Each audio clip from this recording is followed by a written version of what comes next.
Kitab Suci Indonesian Literal Translation. Surat kepada orang Ibrani pasal 1 sampai pasal 7. Pasal 1. Elohim berbicara melalui Hamasyah ayat 1 sampai 3. Elohim setelah berbicara dalam banyak kesempatan dan dengan berbagai cara pada zaman dahulu kepada para leluhur melalui para nabi, pada masa terakhir ini Dia berbicara kepada kita di dalam Putra yang telah Dia tetapkan sebagai ahli waris segala sesuatu. Melaluinya pula Dia telah menjadikan saman-saman. Dia yang merupakan pancaran kemuliaan dan karakter dari hakikatnya, dan yang menopang segala sesuatu dengan firman kuasanya setelah mengerjakan penyucian dosa-dosa kita melalui dirinya. Dia duduk di sebelah kanan yang Maha Agung di tempat yang tinggi. Hamasyah lebih besar daripada malaikat. Ayat 4 sampai 14. Dengan menjadi jauh lebih tinggi daripada para malaikat, Dia telah mewarisi nama yang jauh lebih unggul daripada mereka.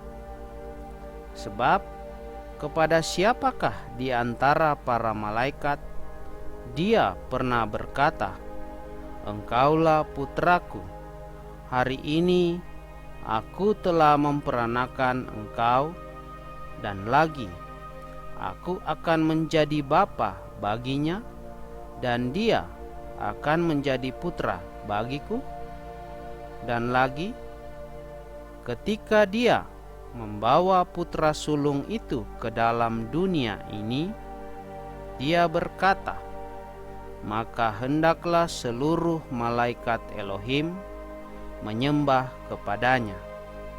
Dan kepada para malaikat memang Dia berkata, "Siapakah yang menjadikan para malaikatnya sebagai roh dan para pelayannya sebagai kobaran api?" Namun kepada Sang Putra, "Tahtamu, ya Elohim, sampai selama-lamanya. Tongkat kebenaran, itulah tongkat kerajaanmu. Engkau mencintai kebenaran dan membenci kejahatan, karena itulah Elohim, Elohimmu, telah mengurapi engkau dengan minyak kesukaan melebihi mitra-mitramu. Dan engkau, ya Tuhan, pada mulanya engkau telah meletakkan dasar bumi, dan langit adalah karya tanganmu.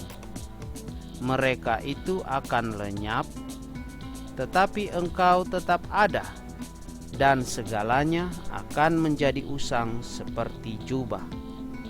Dan engkau akan menggulung mereka seperti kerudung, dan mereka akan diubah. Namun engkau tetap sama, dan tahun-tahunmu tidak akan berakhir. Dan kepada siapa di antara para malaikat Dia pernah berkata, "Duduklah di sebelah kananku, sampai aku membuat musuh-musuhmu menjadi tumpuan kakimu"? Bukankah mereka semua adalah roh-roh yang beribadah, yang diutus untuk pelayanan, sehubungan dengan mereka yang akan mewarisi keselamatan? Pasal 2. Jangan hanyut terbawa arus. Ayat 1 sampai 4. Oleh sebab itu, kita seharusnya lebih lagi memberikan perhatian terhadap hal-hal yang telah didengar, supaya kita tidak akan terhanyut. Sebab jika firman yang telah diucapkan melalui para malaikat itu telah menjadi teguh, dan setiap pelanggaran dan ketidaktaatan menerima balasan yang pantas, bagaimanakah kita akan luput jika menyia-nyiakan keselamatan yang demikian besar, yang awalnya difirmankan oleh Tuhan, yang setelah menerimanya hal itu diteguhkan kepada kita oleh mereka yang mendengarnya. Karena Elohim turut bersaksi dengan tanda-tanda dan juga keajaiban-keajaiban dari berbagai mukjizat, bahkan dengan pembagian Roh Kudus sesuai dengan kehendaknya. Yeshua ditinggikan setelah direndahkan. Ayat 5 sampai 18. Sebab bukan bagi para malaikat Dia telah menaklukkan dunia yang akan datang, yang tentangnya kita membicarakannya. Tetapi seseorang di suatu nas telah bersaksi sungguh-sungguh ketika berkata, apakah manusia sehingga engkau mengingatnya, atau anak manusia sehingga engkau memedulikan dia? Engkau telah membuat dia sedikit lebih rendah daripada para malaikat. Engkau telah memahkotai dia dengan kemuliaan dan hormat, dan engkau telah menempatkan dia di atas karya tanganmu. Engkau telah menaklukkan segala sesuatu di bawah kakinya. Sebab dalam menaklukkan segala sesuatu kepadanya, Dia tidak membiarkan satu hal pun yang tidak takluk kepadanya. Tetapi sekarang kita belum melihat segala sesuatu yang telah ditaklukkan kepadanya. Namun kita melihat Yeshua yang dimahkotai kemuliaan dan hormat, setelah dibuat sedikit lebih rendah daripada para malaikat melalui penderitaan kematian, sehingga dalam anugerah Elohim Dia dapat merasakan kematian ganti semua orang. Sebab layaklah baginya yang olehnya segala sesuatu dan melaluinya segala sesuatu ada, yang menuntun banyak anak ke dalam kemuliaan penguasa keselamatan mereka melalui penderitaan-penderitaan untuk menyempurnakan. Sebab baik Dia yang menguduskan maupun mereka yang dikuduskan, semuanya berasal dari satu. Karena alasan itulah Dia tidak malu menyebut mereka saudara-saudara ketika berkata, Aku akan memberitakan namamu kepada saudara-saudaraku. Aku akan memuji-muji engkau di tengah-tengah jemaat. Dan lagi, aku akan menaruh kepercayaan atasnya. Dan lagi, lihatlah, aku dan anak-anak kecil yang telah Elohim berikan kepadaku. Selanjutnya, karena anak-anak kecil itu telah memiliki persekutuan daging dan darah, maka Dia sendiri dengan cara yang sama telah ambil bagian dalam hal yang sama, sehingga melalui kematian Dia dapat memusnahkan dia yang memiliki kekuasaan atas maut, yaitu si iblis. Bahkan Dia dapat membebaskan mereka, siapa saja yang menjadi korban perbudakan dalam ketakutan akan kematian di sepanjang hidupnya. Sebab sesungguhnya Dia menaruh perhatian bukan terhadap para malaikat, sebaliknya Dia menaruh perhatian terhadap keturunan Abraham. Itulah sebabnya dalam segala hal dia harus dijadikan sama dengan saudara-saudara, supaya dia dapat menjadi seorang imam besar yang penuh kemurahan dan yang setia terhadap Elohim, sehingga dosa-dosa umat dapat diperdamaikan. Sebab olehnya dia sendiri telah menderita ketika dicobai, dengan demikian dia mampu menolong mereka yang sedang dicobai. Pasal 3. Yeshua lebih besar daripada Musa. Ayat 1 sampai 6. Oleh karena itu, hai saudara-saudara yang kudus, yang menjadi mitra panggilan surgawi, pandanglah rasul dan imam besar pengakuan kita, Hamasya Yeshua, yang setia kepada Dia yang telah menetapkannya, sebagaimana juga Musa dalam keseluruhan baitnya.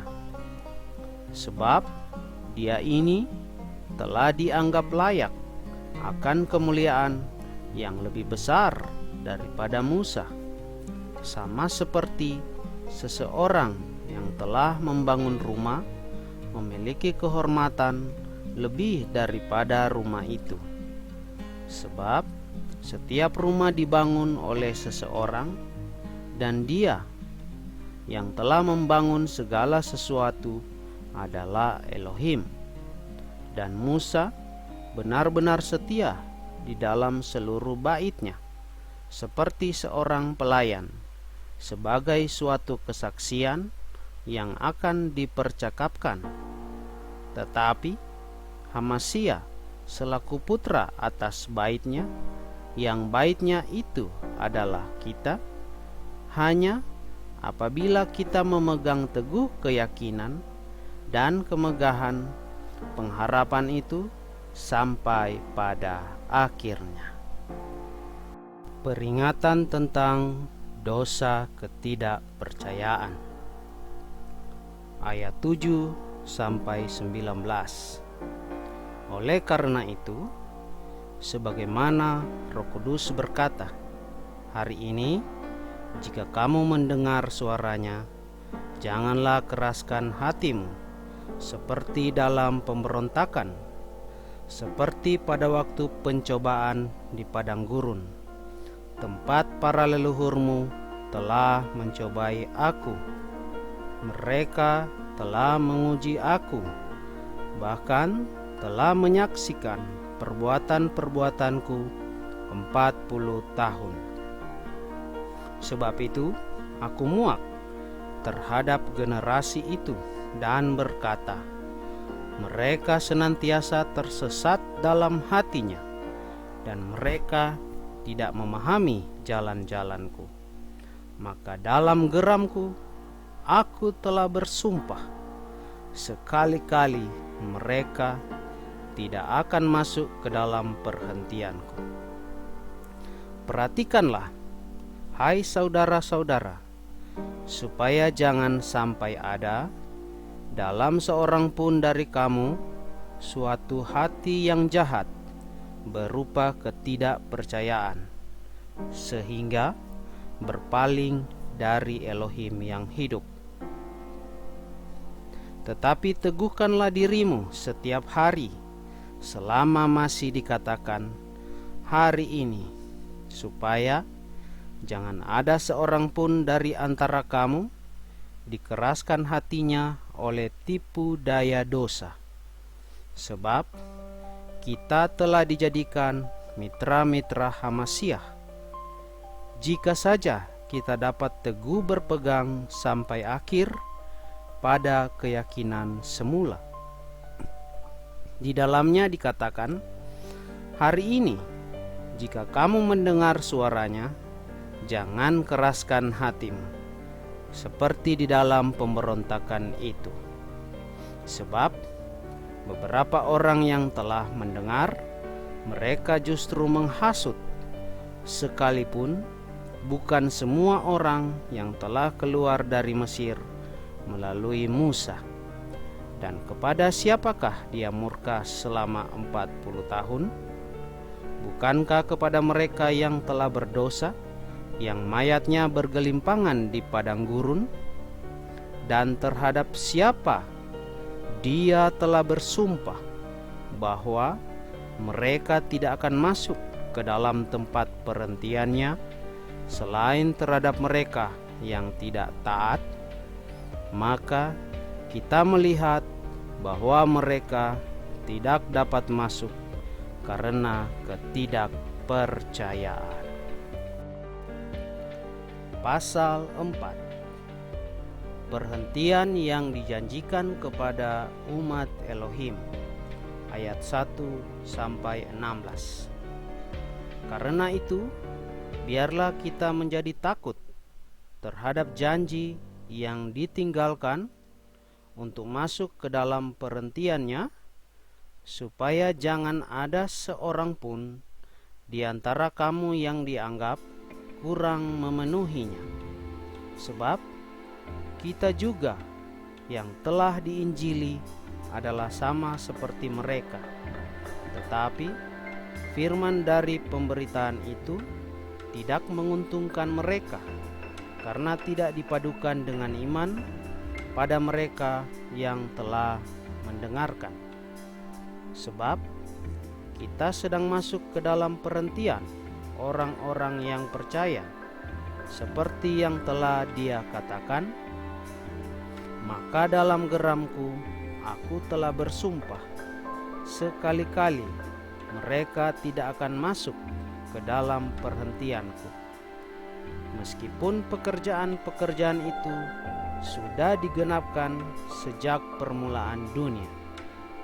Sebab Dia pernah berfirman di suatu nas tentang hari ketujuh, demikian, maka Elohim beristirahat pada hari ketujuh dari segala pekerjaannya. Dan lagi dalam nas itu, sekali-kali mereka tidak akan masuk ke dalam perhentianku. Jadi kemudian hal itu ditinggalkan supaya beberapa orang dapat masuk ke dalamnya. Tetapi mereka yang terlebih dulu diinjili, mereka gagal masuk oleh karena ketidaktaatan. Lagi Dia menetapkan suatu hari ini, dengan berfirman melalui Daud, setelah sekian lama waktunya, sama seperti yang telah difirmankan, pada hari ini jika kamu mendengar suaranya, janganlah keraskan hatimu. Sebab jika Yosua telah memberi mereka perhentian, maka Dia tidak akan berbicara tentang hari yang lain sesudah hal-hal itu. Jadi masih ditinggalkan suatu sabat perhentian bagi umat Elohim. Sebab siapa yang masuk ke dalam perhentiannya, maka dia telah berhenti dari pekerjaan-pekerjaannya, sama seperti Elohim dari pekerjaan-pekerjaannya. Oleh karena itu, biarlah kita bergegas untuk masuk ke dalam perhentian itu, supaya jangan ada seorang pun yang jatuh ke dalam contoh yang sama dari ketidaktaatan.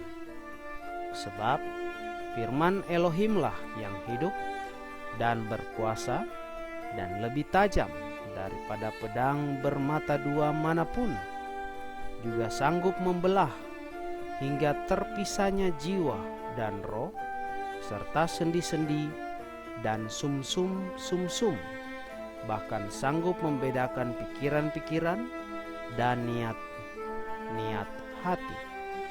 Dan tidak ada makhluk yang tersembunyi di hadapannya. Sebaliknya, segala sesuatu telanjang dan terbuka di mata Dia yang kepadanya ada pertanggungjawaban kita.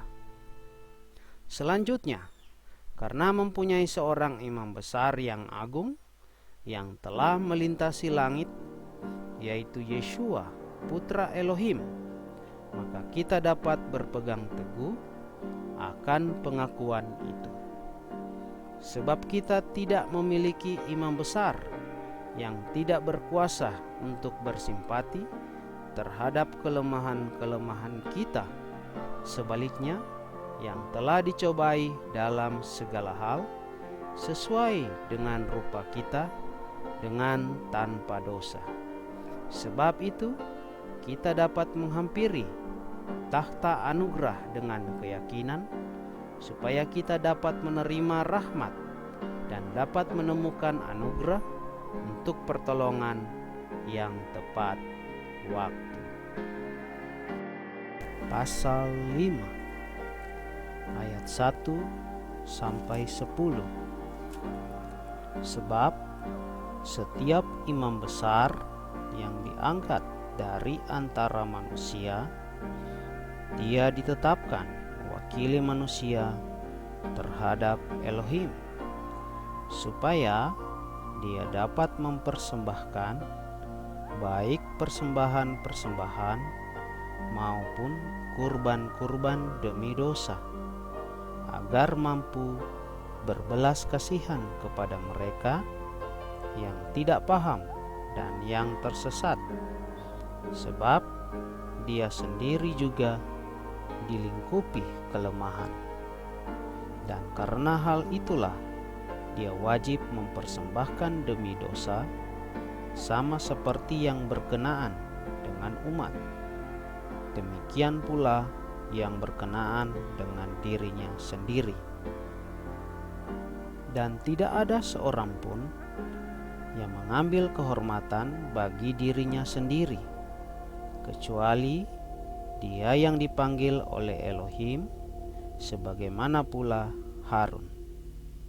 Demikian pula Hamasya tidak memuliakan dirinya sendiri untuk menjadi imam besar, melainkan dia yang telah berfirman kepadanya, "Engkaulah putraku, pada hari ini aku telah memperanakan engkau." Sebagaimana dia juga berfirman di dalam nas yang lain, "Engkau adalah imam untuk selamanya menurut peraturan Melkisedek." Dia yang dalam hari-hari jasmaninya mempersembahkan dan telah didengarkan dari kesalehannya baik doa maupun permohonan dengan ratap tangis dan air mata kepada Dia yang sanggup menyelamatkannya dari kematian. Sekalipun dengan menjadi seorang putra, dia telah belajar melalui apa yang pernah dia derita, ketaatan, dan setelah disempurnakan, dia menjadi sumber keselamatan kekal bagi mereka yang menaati Dia, dengan ditunjuk sebagai imam besar oleh Elohim menurut peraturan Melkisedek. Panggilan supaya bertumbuh secara rohani.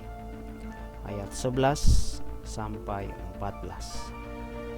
Mengenai Dia ada banyak perkara pada kami dan sulit untuk dikatakan, karena kamu telah menjadi lamban dalam pendengaran. Sebab sekalipun menurut waktu seharusnya menjadi para pengajar, kamu masih lagi punya kebutuhan untuk orang mengajari beberapa dari kamu prinsip-prinsip dasar firman Elohim, dan kamu telah menjadi orang yang mempunyai kebutuhan akan susu dan bukan makanan keras. Sebab setiap orang yang masih hidup dari susu tidak cakap di dalam firman kebenaran, karena ia masih kanak-kanak. Tetapi makanan keras adalah untuk orang-orang dewasa, yang memiliki kepekaan, yang terlatih melalui kebiasaan untuk membedakan yang baik dan yang jahat. Pasal 6 ayat 1 sampai 20. Karena itu, dengan membiarkan firman Hamasyah yang awal, kita dapat dibawa menuju kesempurnaan dengan tidak lagi meletakkan dasar tentang pertobatan dari perbuatan-perbuatan yang mati dan tentang iman kepada Elohim, tentang ajaran baptisan-baptisan dan penumpangan tangan dan kebangkitan yang mati dan hukuman kekal. Dan kita akan melakukan hal ini hanya jika Elohim mengizinkan. Sebab mustahillah orang-orang yang satu kali pernah diterangi, yang merasakan karunia surgawi, dan yang menjadi mitra Roh Kudus, dan yang mengecap firman Elohim yang baik, serta mujizat-mujizat masa yang akan datang, lalu ketika murtad memperbaharui diri lagi dalam pertobatan dengan menyalibkan kembali putra Elohim ganti diri mereka dan menghindanya di muka umum. Sebab tanah yang menyerap air hujan yang sering turun ke atasnya dan yang menghasilkan tumbuh-tumbuhan yang berguna baginya, karena dia pun tergarap, ia sedang berbagi berkat dari Elohim. Tetapi ketika menghasilkan semak duri dan belukar yang tidak berharga, makin ia dekat pada kutuk yang akhirnya menuju pembakaran. Namun mengenai kamu, hai yang terkasih, kami telah diyakinkan akan hal-hal yang lebih baik, bahkan hal-hal yang termasuk keselamatan, kalaupun kita mengatakan demikian. Sebab Elohim bukannya tidak adil, sehingga Dia melupakan pekerjaanmu dan jerih payah kasih yang telah kamu perlihatkan demi namanya, dengan telah melayani orang-orang kudus dan dengan terus melayani. Namun kami menginginkan setiap kamu memperlihatkan ketekunan yang sama terhadap kepastian pengharapan sampai pada akhirnya, supaya kamu tidak lamban, melainkan menjadi para peneladan yang mewarisi janji-janji melalui iman dan kesabaran. Sebab Elohim ketika berjanji kepada Abraham, karena dia tidak mempunyai apapun yang lebih agung untuk bersumpah, maka dia bersumpah demi dirinya sendiri, sambil berkata, ketika memberkati, sesungguhnya aku akan memberkati engkau, dan ketika melipat gandakan, aku akan melipat gandakan engkau. Maka demikianlah, dengan bersabar ia telah memperoleh janji itu. Sebab manusia memang bersumpah demi sesuatu yang lebih tinggi, dan bagi mereka sumpah itu sebagai penegasan yang terakhir dari segala perbantahan. Dalam kelimpahannya lah Elohim yang bermaksud memperlihatkan kepada para ahli waris janji dari rencananya yang tidak berubah, menjamin dengan sebuah sumpah, agar oleh dua kenyataan yang tidak dapat berubah, yang dengannya mustahil Elohim berdusta, kita yang mencari perlindungan untuk menggenggam pengharapan yang disediakan sebelumnya, boleh mendapatkan penghiburan yang kuat yang kita dapatkan seperti sebuah jangkar bagi jiwa yang pasti dan juga teguh, dan yang masuk ke bagian dalam dari tabir ke tempat Yeshua masuk sebagai perintis bagi kita ketika menjadi imam besar sampai selamanya menurut peraturan Melkisedek. Pasal 7. Peraturan keimaman Melkisedek ayat 1 sampai 14. Sebab Melkisedek inilah Raja Salem, Imam Elohim yang maha tinggi, yang menyongsong Abraham ketika kembali dari penaklukan raja-raja dan yang memberkati dia. Kepadanya juga Abraham memberikan 1/10 dari semuanya, yang di satu sisi pertama-tama ditafsirkan sebagai raja kebenaran, kemudian di sisi lain juga sebagai Raja Salem, yang artinya Raja Damai.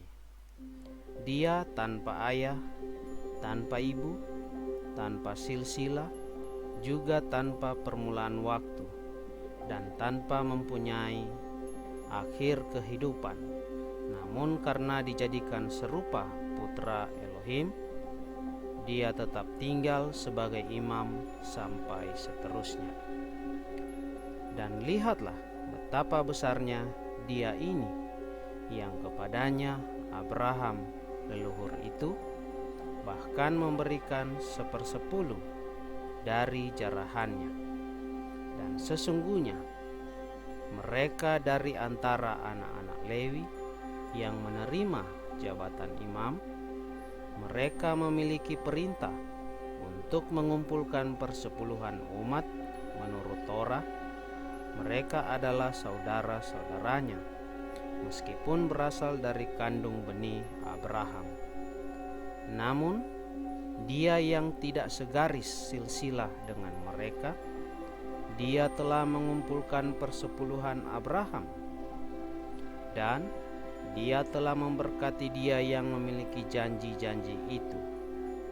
Dan tanpa segala pertentangan, yang lebih rendah diberkati oleh yang lebih tinggi.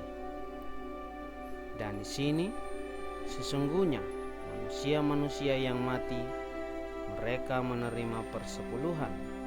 Namun di sana disampaikan kesaksian bahwa dia hidup. Dan sebagaimana firman mengatakan melalui Abraham, Lewi yang menerima persepuluhan pun dipungut persepuluhan, sebab ia masih berada di dalam kandung benih leluhurnya ketika Melkisedek menyongsong. Selanjutnya, jika memang kesempurnaan adalah melalui keimaman Lewi, karena atas dasar itulah umat telah menerima Torah, apa perlunya lagi muncul seorang imam yang lain menurut peraturan Melkisedek dan tidak dikatakan menurut peraturan Harun? Sebab ketika keimaman diubah, maka akan terjadi perubahan Torah karena kebutuhan. Sebab dia yang atasnya hal-hal ini disebutkan, dia termasuk dalam suku yang lain, yang daripadanya tidak ada seorang pun yang pernah memberi perhatian kepada mezbah. Sebab sudah jelas bahwa Tuhan kita berasal dari Yehuda, yang mengenai suku ini Musa pun tidak pernah mengatakan apapun mengenai keimaman. Hamasyah seperti Melkisedek ayat 15 sampai 28.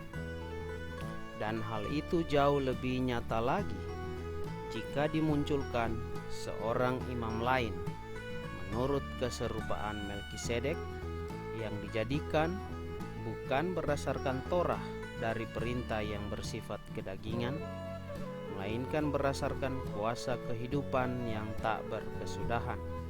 Sebab dia memberi kesaksian, engkau adalah imam untuk selamanya menurut peraturan Melkisedek.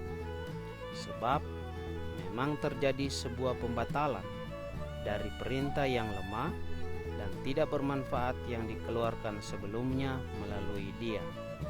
Sebab Torah tidak menyempurnakan suatu pun, selain sebuah perkenalan akan suatu pengharapan yang lebih baik, yang melaluinya kita mendekat kepada Elohim. Dan karena hal ini seperti tidak terjadi tanpa sumpah, sebab memang mereka menjadi imam tanpa sumpah, tetapi dia dengan sumpah melalui Dia yang berfirman kepadanya, Yahweh telah bersumpah dan Dia tidak akan menyesal. Engkau adalah imam untuk selamanya menurut peraturan Melkisedek. Sedemikian besar itulah Yeshua telah menjadi jaminan dari sebuah perjanjian yang lebih kuat. Dan mereka yang menjadi imam memang ada banyak, sebab untuk melanjutkannya mereka terhalang oleh kematian. Namun dia mempunyai keimaman yang tidak dapat beralih, karena dia tinggal tetap untuk selamanya. Dan karena itu dia berkuasa untuk menyelamatkan dengan sempurna mereka yang datang mendekat kepada Elohim, melalui Dia yang hidup senantiasa untuk menjadi pengantara bagi mereka. Sebab imam besar seperti itulah yang sesuai bagi kita, yang kudus, tanpa salah, tanpa cacat, yang terpisah dari orang-orang berdosa, dan lebih tinggi daripada langit yang telah ada, yang tidak mempunyai keperluan sehari-hari, sama seperti imam-imam besar sebelumnya, mempersembahkan kurban ganti dosa-dosanya sendiri, kemudian ganti dosa-dosa umat.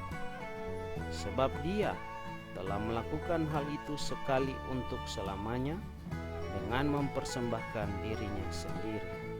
Sebab Torah menetapkan manusia sebagai imam-imam besar yang mempunyai kelemahan, tetapi firman sumpah yang sesudah Torah menetapkan putra yang menjadikan dirinya sempurna sampai selamanya.